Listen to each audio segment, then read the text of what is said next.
Maybe because The New Mutants was such a mediocre story at best and very poorly executed. I'm not sure. Maybe because she's very odd looking. I'm not trying to be insulting. I'm not sure what it is. Others don't agree with me. I just think there's something. But I did not expect to really enjoy so much the acting of Anya Taylor-Joy. I recently watched and reviewed The Northman. She is amazing in that film. And I just now caught the supernatural thriller, the incredible horror movie that has everything in it. 2015, The Witch.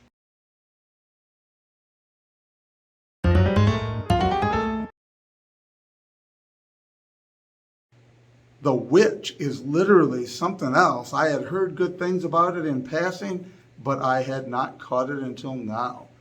That the film opens as a New England folk tale. It says that it pieces together bits and pieces of New England sort of mythos, the age of the Puritans. From what we gather, her father, as the family at the beginning, is exiled from the colony. They call it the plantation, to go live alone out in the woods, excommunicated, essentially.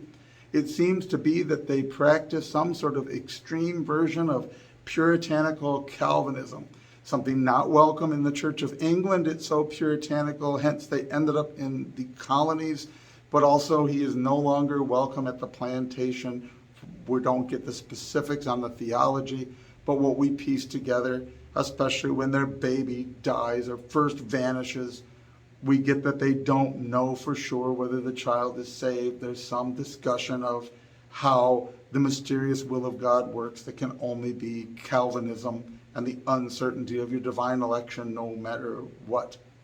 The family relocates to the woods to try to rough it on their own. It doesn't take long before Anya Taylor-Joy plays Thomasin. The girl Thomasin is watching her youngest baby brother, and she loses the baby, literally scooped right from underneath her while she's kind of playing peekaboo, and you're expecting something weird's going to happen, but the baby's just gone. The movie progresses to tell us that there is witchcraft afoot. You immediately become suspicious. You become suspicious if you know it's New England and you know something about the history of witchcraft, in particular the medieval understanding of satanic covenant witchcraft. You're immediately suspicious of the littler children talking to the goat or saluting the goat as if the goat were some kind of thing other than a goat. You become suspicious of the people. The brilliant camera work, the cinematography is amazing to be able to let you see when people are glancing at one another in an odd way.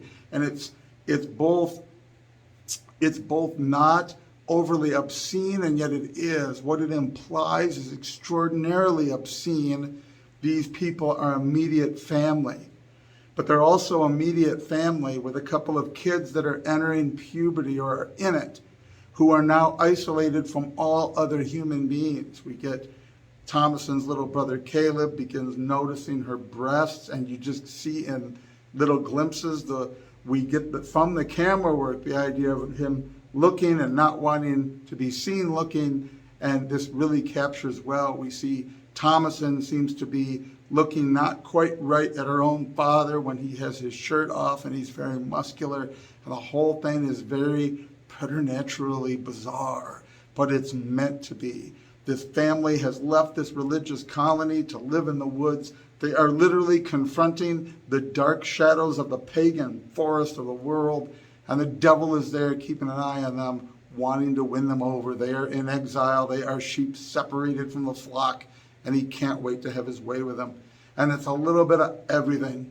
We see a witch. We see another witch. They don't look quite alike, but at first you're thinking that maybe it changes shape, but in time you realize there are multiple ones. Whatever happens to the boy Caleb, he ends up possessed by the devil. It ends up killing him. He confesses Jesus as he's dying, and yet there's something perversely sexual about the way he speaks about Jesus as he's dying, and the family has that discussion. Is he damned or is he not? The smaller children go into rages and fits, just like from the Salem witch trial testimony, whenever it is brought to their attention that they should pray, and when the family's attempting to pray, and the questioning about the goat, Black Phillip.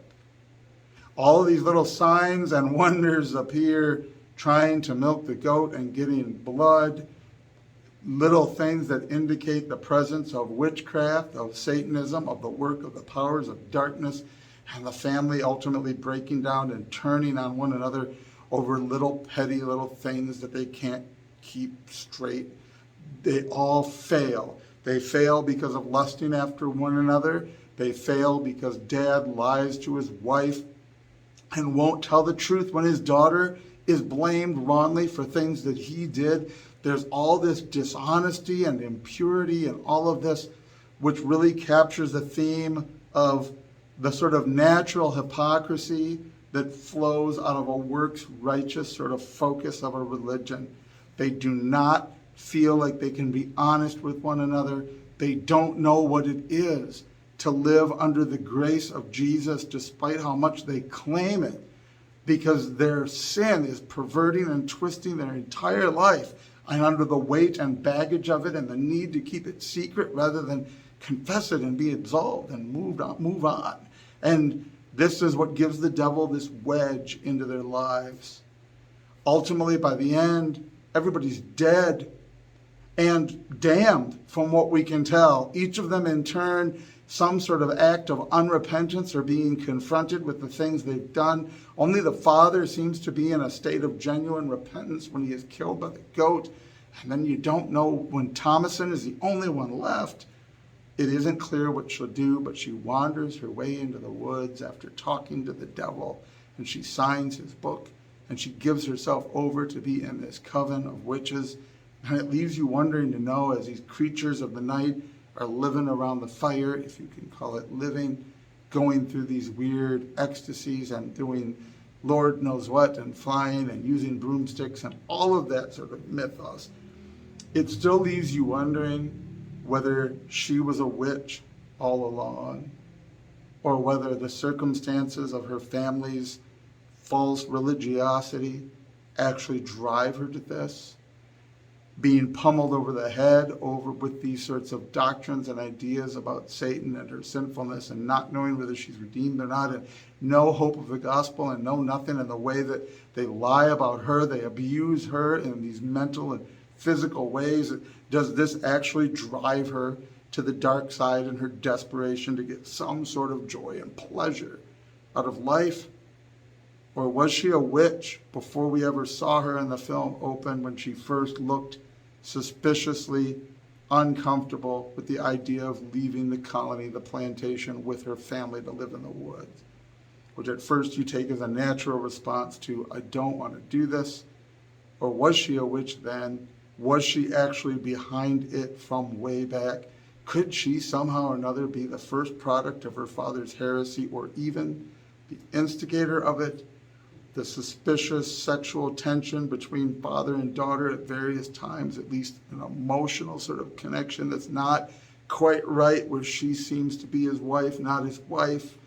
It isn't really clear, but the film gives us everything. There's blood, there's gore, there's frightening demonic possession, there's demons, there's spells, there's the devil, there's the signing of the book.